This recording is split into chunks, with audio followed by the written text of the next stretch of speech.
Connecting BigQuery to TableAU allows you to visualize and analyze your BigQuery data in TableAU. Here's how to do it. Install BigQuery connector for TableAU. Ensure that TableAU is installed and it supports Google BigQuery. The connector is built into TableAU versions 9.0 and later. Open TableAU and start a new connection. Launch TableAU and open a new workbook.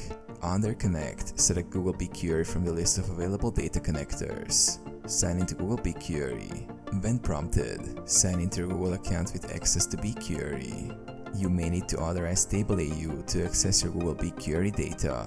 Select BigQuery project and dataset. After logging in, you will see your available BigQuery projects.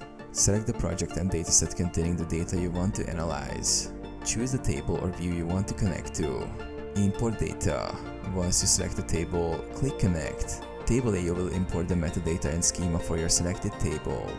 You can now work with your BigQuery data in TableAU's Data Source tab, where you can further refine and filter the data.